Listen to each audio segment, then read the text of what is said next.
Kohrra 84 lakh zone ਪੁਨ ਭਰਮਿਆ ਸਭ ਕੇ ਮਾਹੀ।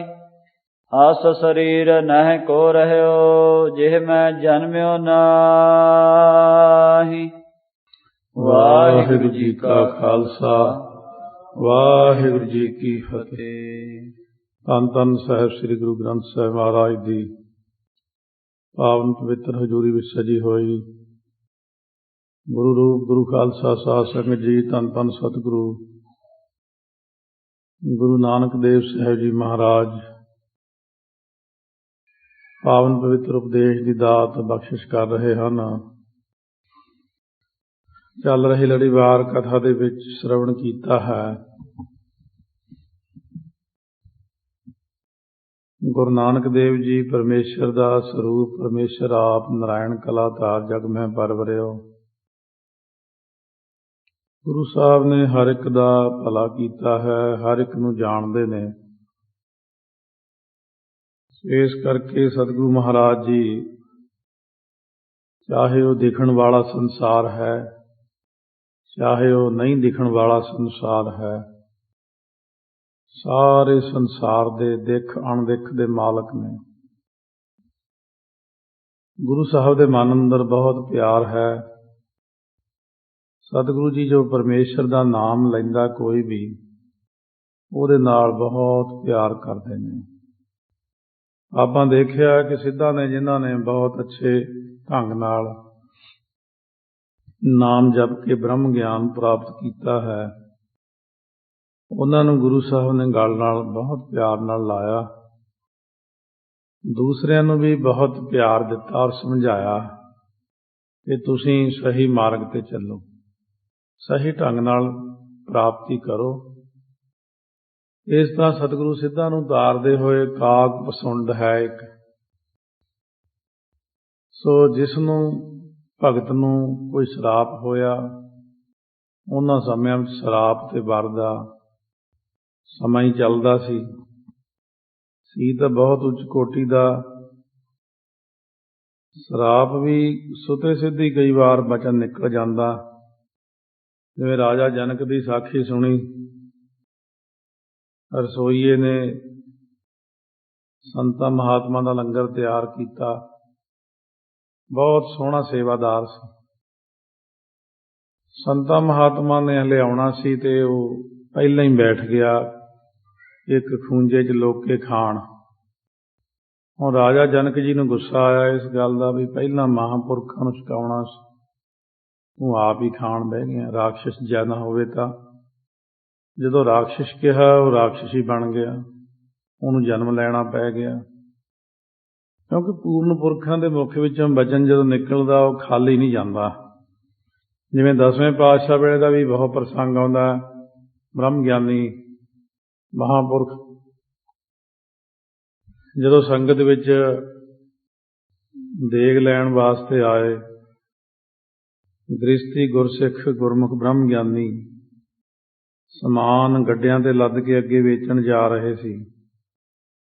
ਸ੍ਰੀ ਅਨੰਦਪੁਰ ਸਾਹਿਬ ਦੇ ਬਿਲਕੁਲ ਬਰਾਬਰ ਗੱਡੇ ਤੋਂ ਉਤਰ ਕੇ ਦੌੜ ਕੇ ਆਇਆ, ਪ੍ਰਸ਼ਾਦ ਲਿਆਵਾਂ, ਮੱਥਾ ਟੇਕ ਆਵਾਂ।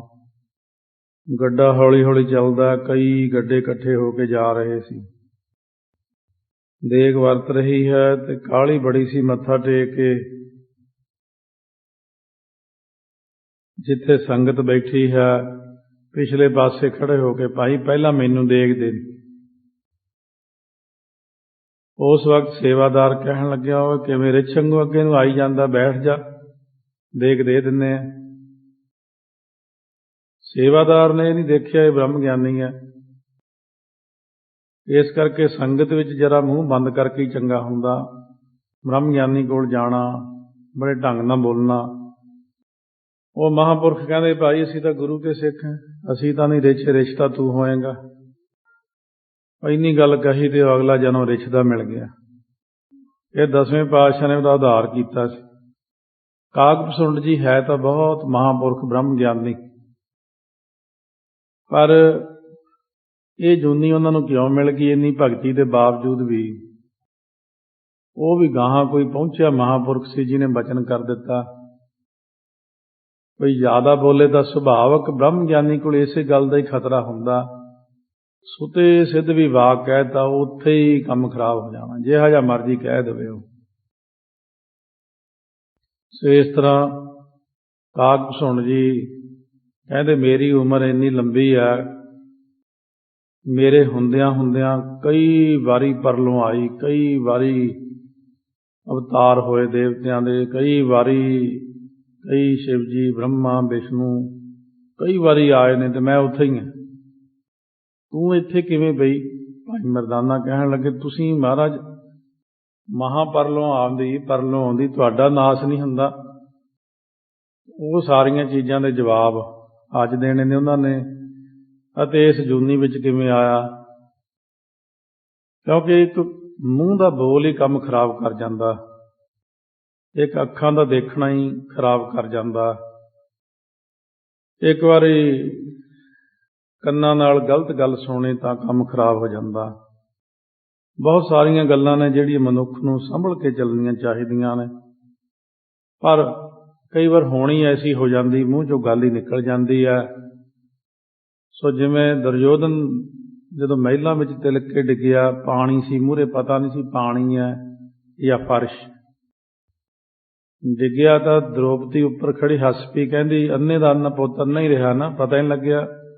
ਇੱਥੋਂ ਹੀ ਸਾਰਾ ਪਵਾੜਾ ਪੈ ਗਿਆ। ਬਸ ਬਹੁਤ ਗੁੱਸਾ ਆਇਆ, ਕਹਿਣ ਲੱਗਿਆ ਬਦਲਾ ਲਊਂਗਾ। ਕਈ ਵਾਰ ਅਸੀਂ ਸੁਭਾਵਕ ਕਿਸੇ ਮਹਾਂਪੁਰਖ ਨਾਲ ਵੀ ਕੋਈ ਐਸਾ ਜ਼ਿਕਰ ਕਰ ਜਾਂਦੇ ਆ ਤਾਂ ਸੁਭਾਵਕ ਹੀ ਸਾਰੀਆਂ ਗੱਲਾਂ ਖਰਾਬ ਹੋ ਜਾਂਦੀਆਂ ਨੇ। ਸੋ ਇਸ ਕਰਕੇ ਸਤਿਗੁਰੂ ਕਹਿੰਦੇ ਨੇ ਜ਼ੁਬਾਨ ਦੇ ਉੱਤੇ ਕੰਟਰੋਲ ਰੱਖੋ, ਹਰ ਵਕਤ ਵਾਹਿਗੁਰੂ ਹੀ ਕਹਿਣਾ ਚੰਗਾ, ਕਿਸੇ ਨੂੰ ਮਖੌਲ ਨਾ ਕਰੋ। ਮਖੌਲ ਕੀਤਾ ਕਈ ਵਾਰ ਪੁੱਠਾ ਪੈ ਜਾਂਦਾ। ਆਓ ਸ਼ਰਵਣ ਕਰਦੇ ਹਾਂ ਕਿਸ ਪ੍ਰਕਾਰ ਕਾਗ ਭਸੁੰਡ ਜੀ ਬ੍ਰਹਮ ਗਿਆਨੀ ਮਹਾਂਪੁਰਸ਼ ਪਹੁੰਚੇ ਹੋਏ ਨੇ। ਉਹ ਸ਼ਰਵਣ ਕਰਦੇ ਨੇ ਜਿੱਥੇ ਵੀ ਕਥਾ ਹੋਵੇ, ਕੀਰਤਨ ਹੋਵੇ। ਹੁਣ ਵੀ ਉਹਨਾਂ ਦਾ ਸੁਭਾਅ ਇਹੀ ਹੈ। ਹੁਣ ਇਹ ਚੀਜ਼ਾਂ ਜਿਹੜੀਆਂ ਨੇ ਆਮ ਬੰਦੇ ਦੀ ਪਹੁੰਚ ਤੋਂ ਪਰੇ ਦੀਆਂ ਨੇ। ਜਿੱਥੇ ਜਾਂਦੇ ਨੇ ਫਿਰ ਗੁਰੂ ਨਾਨਕ ਸਾਹਿਬ ਨੂੰ ਕਹਿਣ ਲੱਗੇ ਮਹਾਰਾਜ ਸ਼ਰਵਣ ਕਿੰਨੇ ਪ੍ਰਕਾਰ ਦਾ ਹੁੰਦਾ? ਮਹਾਰਾਜ ਨੇ ਕਿਹਾ ਸੀ 5 ਪ੍ਰਕਾਰ ਦਾ ਸ਼ਰਵਣ ਹੁੰਦਾ। ਇੱਕ ਤਾਂ ਭਾਈ ਮਰਦਾਨਾ ਕੋਈ ਕੀਰਤਨ ਕਰਦਾ, ਕਈ ਲੋਕ ਤਾਂ ਜੋੜੀ ਵਾਲੇ ਨੂੰ ਦੇਖੀ ਜਾਂਦੇ, ਉਹ ਜੋੜੀ ਕਿੰਨੀ ਸੋਹਣੀ ਵਜਾਉਂਦਾ। ਕੋਈ ਵਾਜੇ ਦੀਆਂ ਸੁਰਾਂ ਨੂੰ ਦੇਖਦੇ ਨੇ, ਕੋਈ ਰਾਗੀ ਦੇ ਆਲਾਪ ਨੂੰ ਦੇਖੀ ਜਾਂਦਾ, ਕੋਈ ਕਹਿੰਦਾ ਰਾਗ ਕਿੰਨਾ ਵਧੀਆ। ਇਹ 4 ਗੱਲਾਂ ਨੂੰ ਛੱਡ ਕੇ 5ਵੀਂ ਚੀਜ਼ ਹੈ ਸ਼ਬਦ। ਜਿਹੜਾ ਰਾਗੀ ਨੇ ਸ਼ਬਦ ਬੋਲਿਆ, ਉਸ ਸ਼ਬਦ ਨੂੰ ਸੁਣ ਕੇ ਉਹਦਾ ਅਰਥ ਦੇ ਵਿਚਾਰ ਕਰਨ ਵਾਲਾ ਵਿਅਕਤੀ ਕਾਮਯਾਬ ਹੁੰਦਾ। ਬਾਕੀ ਸਭ ਛੱਡ ਦਿਓ, ਸਾਰੀਆਂ ਚੀਜ਼ਾਂ ਛੱਡ ਕੇ ਇੱਕ ਗੁਰੂ ਦੇ ਸ਼ਬਦ ਨੂੰ ਸੁਣ ਕੇ ਉਹਦੀ ਮਨ ਅੰਦਰ ਵਿਚਾਰ ਕਰਕੇ ਹੀ ਜੀਵ ਤਰ ਸਕਦਾ। ਇਹ ਕੱਲ ਸਤਿਗੁਰੂ ਨੇ ਬਚਨ ਦੱਸੇ ਸਨ। ਆਓ ਅੱਗੇ ਸ਼ਰਵਣ ਕਰਦੇ ਹਾਂ, ਰਸਨਾ ਨੂੰ ਕਰੀਏ ਪਵਿੱਤਰ। ਪਿਆਰ ਸਤਿਕਾਰ ਨਾਲ ਗੱਜ ਕੇ ਆਖੋ ਸਤਿਨਾਮ ਸ੍ਰੀ ਵਾਹਿਗੁਰੂ ਸਾਹਿਬ ਜੀ। ਸਤਿਨਾਮ ਸ੍ਰੀ ਵਾਹਿਗੁਰੂ ਸਾਹਿਬ ਜੀ। ਦੋਹਰਾ ਮਰਦਾਨਾ ਬਿਸਮਿਓ ਸੁਨਤ ਧੂਸਨ ਪਾਤਿ ਕਾਲ। ਸੋ ਜਦੋਂ ਕਾਗ ਭਸੁੰਡ ਜੀ ਨੇ ਬਚਨ ਕਿਹਾ, ਹਮਰੇ ਦੇਖਤ ਕੀਤੇ ਗਏ, ਬਹੁਰ ਬਹੁਰ ਜਗ ਉਪਜਿਤ ਪਏ, ਬੈਠ ਇਹਾਂ ਮੈਂ ਹਰ ਗੁਣ ਗਾਵੋਂ, ਧਿਆਨ ਧਰੋਂ ਔਰ ਬਹੁਤ ਸੁਖ ਪਾਵੋਂ।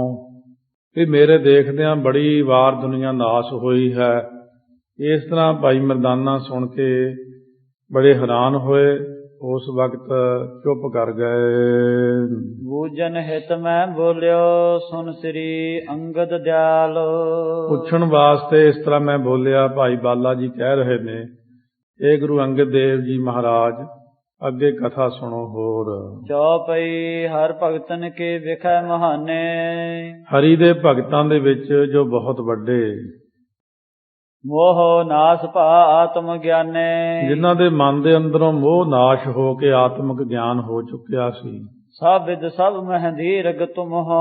ਸਾਰਿਆਂ ਵਿੱਚ ਸਾਰਿਆਂ ਨਾਲੋਂ ਵੱਡੇ ਤੁਸੀਂ ਹੋ ਜੀ। ਕੈਸੇ ਪ੍ਰਾਪਤ ਕਾਕ ਜਨਮ ਹੋ। ਇੰਨਾ ਵੱਡਾ ਬ੍ਰਹਮ ਗਿਆਨ ਚ ਜਾ ਕੇ ਵੀ ਇਹ ਕਾਂ ਦਾ ਜਨਮ ਮਿਲਿਆ, ਉਹ ਹੈ ਜਿਹਾ ਰੂਪ ਬਣਾਇਆ, ਪਰ ਹੈ ਗਿਆਨਵਾਨ, ਇਹ ਕਿਵੇਂ ਹੋਇਆ ਹੈ। ਮੁਝ ਮਨ ਵਿਖੈ ਸੰਦੇਹ ਮਹਾਨਾ। ਮੇਰੇ ਮਨ ਦੇ ਅੰਦਰ ਇਹ ਬੜਾ ਭਾਰੀ ਇੱਕ ਸ਼ੰਕਾ ਪੈਦਾ ਹੋ ਗਿਆ। ਉੱਤਰ ਦੀਜੈ ਭੋ ਗੁਣਵਾਨਾ। ਇਹ ਗੁਣਵਾਨ ਕਾਕ ਭਸੁੰਡ ਜੀ, ਮੈਨੂੰ ਇਹ ਉੱਤਰ ਦੇਣਾ ਕਰੋ। ਵਾਨੀ ਕਾਕ ਪਸੁੰਡ ਅਲਾਈ। ਕਾਕ ਭਸੁੰਡ ਨੇ ਇਹ ਬਚਨ ਕਹੇ, ਸੁਨ ਜਿਉ ਵਾਹਿਸ ਦੇਹੀ ਪਾਈ। ਸੁਣੋ ਬਈ, ਜਿਵੇਂ ਮੈਂ ਬਾਈ ਸੁਣਦਾ ਕਾਂ ਦੀ ਦੇਹੀ ਪਾਈ, ਜਿਵੇਂ ਇਹ ਸੁਣ ਲੋ ਕਿਉਂ ਹੋਇਆ। ਦੋਹਰਾ ਏਕ ਜਨਮ ਮੈਂ ਸੂਦਰ ਭਾਸਵ ਸੇਵ ਮਨ ਲਾਏ। ਸੋ ਇੱਕ ਜਨਮ ਦੇ ਵਿੱਚ ਮੈਂ ਸ਼ੂਦਰ ਸੀ ਤੇ ਗੁਰੂ ਦੀ ਸੇਵਾ ਬੜੇ ਮਨ ਲਾ ਕੇ ਕਰਦਾ ਹੁੰਦਾ ਸੀ। ਕਰੋ ਵਿਸ਼ਨ ਸੋ ਦ੍ਰੋਹ ਤਬ ਬਿਨ ਭਵ ਜਾਨ ਨ ਕਾਇ। ਮੇਰਾ ਗੁਰੂ ਸੀ ਸ਼ਿਵ ਜੀ, ਤੇ ਮੈਂ ਸ਼ਿਵ ਜੀ ਨੂੰ ਗੁਰੂ ਧਾਰਨ ਕੀਤਾ। ਜਦੋਂ ਇੱਕ ਨੂੰ ਗੁਰੂ ਧਾਰਨ ਕਰੀਏ ਤਾਂ ਦੂਜੇ ਨਾਲ ਸੁਭਾਵਕ ਬੰਦੇ ਦੀ ਈਰਖਾ ਵਾਂਗੂ ਜਿਹਾ ਹੋ ਜਾਂਦਾ ਹੈ। ਕਰੋ ਵਿਸ਼ਨ ਸੋ ਦ੍ਰੋਹ ਤਬ, ਮੈਂ ਵਿਸ਼ਨੂੰ ਜੀ ਨਾਲ ਈਰਖਾ ਕਰਦਾ ਸੀ। ਬਿਨ ਭਵ ਜਾਨ ਨਾ ਕਾਏ, ਸੋ ਸ਼ਿਵ ਜੀ ਤੋਂ ਬਿਨਾਂ ਮੈਂ ਹੋਰ ਕਿਸੇ ਨੂੰ ਜਾਣਦਾ ਹੀ ਨਹੀਂ ਸੀ। ਬਸ ਸ਼ਿਵ ਜੀ ਨੂੰ ਮੰਨਣਾ ਤੇ ਦੂਜੇ ਦੀ ਨਿੰਦਾ ਕਰੀ ਜਾਣੀ। ਚੌਪੇ ਰਹ ਅਯੁੱਧਿਆਪੁਰ ਕੇ ਮਾਹੀ। ਮੈਂ ਉਦੋਂ ਅਯੁੱਧਿਆਪੁਰੀ ਦੇ ਵਿੱਚ ਰਹਿੰਦਾ ਹੁੰਦਾ ਸੀ। ਭਾਦੁਰ ਭਿਖ ਕਾਲ ਇਕ ਤਾਹੀ। ਇੱਕ ਵਾਰੀ ਬਹੁਤ ਭਾਰੀ ਕਾਲ ਪੈ ਗਿਆ, ਅੰਨ ਦਾ ਧੋਟ ਆ ਜਾਣਾ, ਕਾਲ ਪੈ ਜਾਣਾ। ਉੱਠ ਕਰ ਤਹਿ ਤੇ ਗਇਓ ਉਜੈਨਾ। ਮੈਂ ਉੱਥੋਂ ਉੱਠ ਕਰਕੇ ਉਜੈਨ ਨੂੰ ਚਲਿਆ ਗਿਆ। ਰਹਿ ਵਿਪਰਤ ਹੈ ਇੱਕ ਮਨ ਚੈਨਾ। ਸੋ ਸਥਾਨ ਦੇ ਉੱਤੇ ਇੱਕ ਵਿਪਰ ਜੋ ਬ੍ਰਾਹਮਣ ਸੀ, ਇੱਕ ਮਨ ਚੈਨ ਦੇ ਨਾਲ ਰਹਿੰਦਾ। ਦਵੈਤ ਵਾਸਨਾ ਜਿਨ ਸਭ ਨਾਸੀ। ਜਿਹਦੇ ਮਨ ਦੇ ਅੰਦਰੋਂ ਦਵੈਸ਼ ਭਾਵ ਹੈ ਨਹੀਂ ਸੀ, ਉਹ ਬ੍ਰਾਹਮਣ ਐਸਾ ਅੱਛਾ ਸੀ। ਗੁਰੂ ਕੀਓ ਮੈਂ ਸੋ ਪਰਵਾਸੀ। ਮੈਂ ਫਿਰ ਉਹਨੂੰ ਉਸੋਂ ਰਹਿਣ ਵਾਲੇ, ਉਜੈਨ ਦੇ ਰਹਿਣ ਵਾਲੇ ਬੰਦੇ ਨੂੰ ਆਪਣਾ ਗੁਰੂ ਬਣਾ ਲਿਆ। ਵੀ ਮੇਰੇ ਗੁਰੂ 'ਚ ਦਵੈਸ਼ ਨਹੀਂ ਹੈ, ਇਹ ਮੈਂ ਗੁਰੂ ਬਣਾ ਲਿਆ। ਵਿਸ਼ਨ ਭਗਤ ਕਹਿ ਕੈ ਸੋ ਦ੍ਰਿੜਾਵੈ। ਉਹ ਵਿਸ਼ਨੂੰ ਜੀ ਦੀ ਭਗਤੀ ਕਹਿ ਕੇ ਦ੍ਰਿੜ ਕਰਵਾਉਂਦਾ ਹੁੰਦਾ ਸੀ। ਸੁਨ ਮੇਰੋ ਹਿਰਦਾ ਜਰ ਜਾਵੈ। ਪਰ ਮੈਂ ਸ਼ਿਵ ਜੀ ਦਾ ਭਗਤ ਹੋਣ ਕਰਕੇ ਮੇਰਾ ਹਿਰਦਾ ਸੜ ਜਾਂਦਾ ਸੀ ਕਿ ਮੈਂ ਨਾਂ ਨਹੀਂ ਲੈਣਾ ਵਿਸ਼ਨੂੰ ਦਾ। ਇੱਕ ਦੂਜੇ ਦੇ ਵਿਰੋਧੀ ਹੋ ਜਾਂਦੇ ਨੇ। ਵਾਸਤਵ 'ਚ ਇਹ ਗੱਲ ਚਾਹੀਦੀ ਨਹੀਂ, ਸਾਰੇ ਇੱਕੋ ਹੀ ਰੂਪ ਹੁੰਦੇ ਨੇ। ਹੁਣ ਵੀ ਦੁਨੀਆ ਇਹੋ ਜਿਹੀ ਹੋਈ ਹੈ, ਇੱਕ ਦੂਜੇ ਨਾਲ ਹੀ ਵਿਰੋਧ ਕਰੀ ਜਾਂਦੇ ਰਹਿੰਦੇ ਨੇ। ਵਾਸਤਵ 'ਚ ਮਨੁੱਖ ਦੀ ਆਦਤ ਹੀ ਹੁੰਦੀ ਹੈ, ਇਹਨੂੰ ਇਹ ਗੰਦਗੀ 'ਚੋਂ ਕੱਢਣਾ ਪੈਂਦਾ ਹੈ। ਭਵ ਕੀ ਭਗਤ ਸਦਾ ਉਰ ਭਾਊ। ਕਿਉਂਕਿ ਮੈਨੂੰ ਤਾਂ ਮਨ ਦੇ ਅੰਦਰ ਸ਼ਿਵ ਜੀ ਦੀ ਭਗਤੀ ਹੀ ਸਦਾ ਚੰਗੀ ਲੱਗਦੀ ਸੀ। ਵਿਸ਼ਨ ਨਾਮ ਸੁਨ ਮਨ ਖੁਨ ਸਾਊ। ਵਿਸ਼ਨੂੰ ਜੀ ਦਾ ਨਾਮ ਸੁਣ ਕੇ ਮੈਂ ਮਨ ਖੁਣਸ ਜਾਂਦਾ ਸੀ ਮੇਰਾ। ਹਠ ਕਰ ਤਹਿ ਕੇ ਬਚਨ ਬਹੋਰੋਂ। ਫਿਰ ਹਠ ਕਰਕੇ ਜਿਹੜੇ ਸੀ ਉਹਦੇ ਜਿਹੜੇ ਬਚਨ ਸਨ ਮੋੜ ਦਿੰਦਾ ਸੀ ਮੈਂ। ਜੋ ਕੁਛ ਕਹੈ ਸੋ ਸੁਨਿਓ ਨਾ ਲੋਰਾਂ। ਉਹ ਜੋ ਕੁਛ ਕਹਿੰਦਾ ਸੀ ਗੁਰੂ ਤਾਂ ਧਾਰ ਲਿਆ, ਪਰ ਸੁਣਨਾ ਨਹੀਂ ਸੀ ਚਾਹੁੰਦਾ। ਪਰ ਉਹ ਬੰਦਾ ਬੜਾ ਸਮਦਰਸ਼ੀ ਸੀਗਾ। ਦੋਹਰਾ ਅਨਕ ਭਾਤ ਉਪਦੇਸਈ ਕੈਸੇ ਮਾਨੋ ਨਾ ਹੈ। ਉਹ ਅਨੇਕ ਤਰੀਕੇ ਨਾਲ ਮੈਨੂੰ ਉਪਦੇਸ਼ ਦਿੰਦਾ ਰਿਹਾ, ਪਰ ਮੈਂ ਵੀ ਕਿਸੇ ਢੰਗ ਨਾਲ ਉਹਨੂੰ ਮੰਨਿਆ ਹੀ ਨਹੀਂ ਉਹਦੀ ਗੱਲ ਨੂੰ। ਗਰਬਾਵੋਂ ਸਭ ਸਮਝ ਲਗ ਦੰਭ ਵਿਖੈ ਬਹੁ ਚਾਹੈ। ਇਸ ਕਰਕੇ ਜੋ ਮੈਂ ਬਹੁਤ ਜ਼ਿਆਦਾ ਹੰਕਾਰ ਕਰਦਾ ਸੀਗਾ, ਬਾਕੀ ਸਾਰਿਆਂ ਨੂੰ ਮੈਂ ਛੋਟਾ ਮੋਟਾ ਹੀ ਸਮਝਦਾ ਸੀ ਤੇ ਦੰਭ ਵਿਖੈ ਬਹੁਤ ਚਾਹੇ, ਪਖੰਡ ਦੇ ਵਿੱਚ ਮੇਰੀ ਬੜੀ ਇੱਛਾ ਰਹਿੰਦੀ ਸੀ। ਚੌਪਈ ਸ਼ਿਵ ਮੰਦਰ ਵੈਸਾ ਇੱਕ ਕਾਲਾ। ਸ਼ਿਵ ਜੀ ਦੇ ਮੰਦਰ ਵਿੱਚ ਇੱਕ ਵਾਰ ਮੈਂ ਬੈਠਾ ਸੀ। ਤੈ ਸੁਨਿਆਵਾ ਗੁਰੂ ਕਿਰਪਾਲਾ। ਉਸ ਵਕਤ ਮੇਰਾ ਗੁਰੂ ਉੱਥੇ ਆਇਆ। ਉੱਠ ਕਰ ਤਬ ਨਾ ਕੀਨ ਸਨਮਾਨਾ। ਮੈਂ ਆਪਣੇ ਗੁਰੂ ਦਾ ਹੀ ਉੱਠ ਕੇ ਸਨਮਾਨ ਨਾ ਕੀਤਾ, ਉਹਦਾ ਸਤਿਕਾਰ ਨਾ ਕੀਤਾ। ਸਿਰ ਨਾ ਨਵਾਇਓ ਗਰਭ ਮਹਾਨਾ। ਗਰਭ ਬੱਬੇ ਨਾਲ ਹੈ, ਇਸ ਕਰਕੇ ਗਰਭ ਪਾਠ ਹੈ। ਸਿਰ ਨਾ ਨਿਵਾਇਓ ਗਰਭ ਮਹਾਨਾ। ਬੜਾ ਹੰਕਾਰ ਸੀ, ਮੈਂ ਆਪਣੇ ਗੁਰੂ ਨੂੰ ਸਿਰ ਹੀ ਨਾ ਨਿਵਾਇਆ। ਮਾਨ ਅਮਾਨ ਏਕ ਸਮਤਾ ਕੇ। ਕਿਉਂਕਿ ਆਦਰ ਤੇ ਅਨਾਦਰ ਮੇਰੇ ਗੁਰੂ ਵਿੱਚ ਇੱਕ ਸਮਾਨ ਹੀ। ਮੇਰਾ ਗੁਰੂ ਬ੍ਰਹਮ ਗਿਆਨ ਵਿੱਚ ਸੀ, ਇਸ ਕਰਕੇ ਉਹਨੂੰ ਨਹੀਂ ਸੀ ਫਰਕ ਪੈਂਦਾ ਕੋਈ ਸਤਿਕਾਰ ਕਰੇ ਨਾ ਕਰੇ। ਉਹ ਤਾਂ ਬ੍ਰਹਮ ਦੇ ਨਾਲ ਹੀ ਲੀਨ ਸੀ। ਹਰਖ ਸੋਗ ਹਿਰਦੇ ਨਹਿ ਜਾ ਕੇ। ਉਹਦੇ ਮਨ ਵਿੱਚ ਨਾ ਖੁਸ਼ੀ ਨਾ ਕੋਈ ਗਮੀ। ਸਮਦਰਸੀ ਨਹਿ ਬੋਲਿਓ ਸੋਈ। ਉਹ ਸਮਦਰਸੀ ਸੀ, ਕਿਸੇ ਇਸ ਕਰਕੇ ਮੂਹਰੇ ਬੋਲਿਆ ਹੀ ਨਹੀਂ, ਕੁਛ ਚੁੱਪ ਹੀ ਰਿਹਾ। ਗਿਰਾ ਗਰੀਸ ਭਵਨ ਤੇ ਹੋਈ। ਇਸ ਕਰਕੇ ਸ਼ਿਵ ਜੀ ਦੇ ਮੰਦਿਰ ਤੋਂ ਫਿਰ ਮੈਨੂੰ ਆਕਾਸ਼ ਬਾਣੀ, ਜਿਵੇਂ ਕੋਈ ਬਾਣੀ ਹੁੰਦੀ ਹੈ, ਉਥੋਂ ਆਵਾਜ਼ ਆਈ, ਦੁਸ਼ਟ ਨਰਕ ਅਵ ਪਰਿਏ ਜਾਈ। ਕਹਿਣ ਲੱਗੇ ਸ਼ਿਵ ਜੀ, ਓਏ ਦੁਸ਼ਟ, ਤੂੰ ਆਪਣੇ ਗੁਰੂ ਸਮਦਰਸ਼ੀ ਦਾ, ਬ੍ਰਹਮ ਗਿਆਨੀ ਦਾ ਸਤਿਕਾਰ ਨਹੀਂ ਕੀਤਾ, ਜਾ ਕੇ ਨਰਕਾਂ 'ਚ ਪੈ। ਮੈਨੂੰ ਸ਼ਰਾਪ ਦੇ ਦਿੱਤਾ, ਸ਼ਿਵ ਜੀ ਨੇ ਸ਼ਰਾਪ ਦਿੱਤਾ। ਬਹੁਰ ਤਿਰਗਤ ਬਹੁ ਜੋਨ ਪਰਮਾਈ। ਫੇਰ ਤੂੰ ਟੇਢੀਆਂ ਜੂਨਾਂ ਵਿੱਚ ਪੈ ਕੇ ਭਰਮਦਾ ਫਿਰ, ਜਾ ਦੁਸ਼ਟਾ, ਚਲਿਆ ਜਾ ਇੱਥੋਂ, ਤੂੰ ਸਤਿਕਾਰ ਨਹੀਂ ਕੀਤਾ ਇਹਨਾਂ ਦਾ। ਭੋਗ ਅਵਗਿਆ ਕੋ ਦੁਖ ਭਾਰੀ। ਤੂੰ ਨਿਰਾਦਰ ਕੀਤਾ ਇਹਨਾਂ ਦਾ, ਇਸ ਕਰਕੇ ਇਹਨਾਂ ਦਾ ਭਾਰੀ ਦੁੱਖ ਲੱਗੇਗਾ, ਜਾ ਭਾਜਾ ਇੱਥੋਂ। ਜਗਦੰਬੀ ਤੂੰ ਹਿਰਦੇ ਹੰਕਾਰੀ। ਕਿਉਂਕਿ ਤੂੰ ਬੜਾ ਪਖੰਡੀ ਹੈ ਤੇ ਮਨ ਦਾ ਹੰਕਾਰ ਬੜਾ ਚੜਿਆ ਹੋਇਆ ਤੈਨੂੰ। ਦੋਹਰਾ ਕਰੈ ਬਿਸਨ ਸੋ ਦ੍ਰਿਹੰ ਤੂੰ ਗੁਰੂ ਨਿਰਾਦਰ ਕੀਨਾ। ਤੂੰ ਵਿਸ਼ਨੂੰ ਜੀ ਦਾ ਬੜਾ ਦਰੋਹ ਕਰਦਾ, ਉਹਨਾਂ ਨਾਲ ਈਰਖਾ ਕਰਦਾ ਤੇ ਗੁਰੂ ਆਪਣੇ ਦਾ ਹੀ ਨਿਰਾਦਰ ਕਰੀ ਜਾਂਦਾ ਹੈ। ਜਾਂ ਤੇ ਜਮ ਡੰਡਾ ਸਹਾ ਹੋਵੋ ਕਸ਼ਟ ਅਧੀਨ। ਜਾ ਕੇ ਜਮਾਂ ਦਾ ਡੰਡਾ ਸਹਾਰ ਤੇ ਕਸ਼ਟ ਪਾ ਜਾ ਕੇ। ਚੌਪਈ ਸੁਨਿਓ ਸਰਾਪ ਜਬ ਜੋ ਗੁਰ ਮੋਰਾ। ਮੇਰੇ ਗੁਰੂ ਨੇ ਜਦੋਂ ਇਹ ਸੁਣਿਆ ਹੋਏ ਤਾਂ ਸਰਾਪ ਹੋ ਗਿਆ। ਗੁਰੂ ਭਲਾ ਸੀ, ਬੜਾ ਹੀ ਬ੍ਰਹਮ ਗਿਆਨ ਸੀ, ਸਮਬਿਰਤੀ ਸਮਦ੍ਰਿਸ਼ਟੀ ਸੀ। ਬ੍ਰਹਮ ਗਿਆਨੀ ਕਦੇ ਸਰਾਪ ਨਹੀਂ ਦਿੰਦਾ। ਇਹ ਗੱਲ ਥੋੜੀ ਥੋੜੀ ਅਲੱਗ ਹੁੰਦੀ ਹੈ, ਜਿਹੜੇ ਅਲੱਗ-ਅਲੱਗ ਕਿਸਮਾਂ ਦਾ ਹਿਸਾਬ ਕਿਤਾਬ ਹੁੰਦਾ। ਬ੍ਰਹਮ ਗਿਆਨੀ ਜਿਹੜਾ ਚੌਥੇ ਪਦ ਵਿੱਚ ਵਰਤਣ ਕਰਕੇ ਇਹ ਗੱਲਾਂ ਨਹੀਂ ਕਰਦਾ। ਸੋ ਕਿਸੇ ਦਾ ਤਮੋ ਗੁਣੀ ਸੁਭਾਅ, ਕਿਸੇ ਦਾ ਰਜੋ ਗੁਣੀ ਹੈ, ਕਿਸੇ ਦਾ ਸਤੋ ਗੁਣੀ। ਸ਼ਿਵ ਜੀ ਦਾ ਸੁਭਾਅ ਤਮੋ ਗੁਣੀ ਹੈ। ਸੋ ਇਸ ਕਰਕੇ ਬ੍ਰਹਮਾ ਜੀ ਦਾ ਰਜੋ ਗੁਣੀ ਸੁਭਾਅ ਹੈ, ਵਿਸ਼ਨੂੰ ਜੀ ਦਾ ਸਤੋ ਗੁਣੀ ਹੈ, ਸ਼ਾਂਤ ਚਿੱਤ ਬੈਠੇ ਰਹਿਣਾ। ਤੇ ਸ਼ਿਵ ਜੀ ਵੈਸੇ ਤਾਂ ਨਹੀਂ ਹੁੰਦੇ, ਕਦੇ ਜੇ ਕਿਤੇ ਮਨ 'ਚ ਗੁੱਸਾ ਆ ਜਾਏ ਫਿਰ ਪਤਾ ਨਹੀਂ ਕੀ ਕਰ ਦਿੰਦੇ।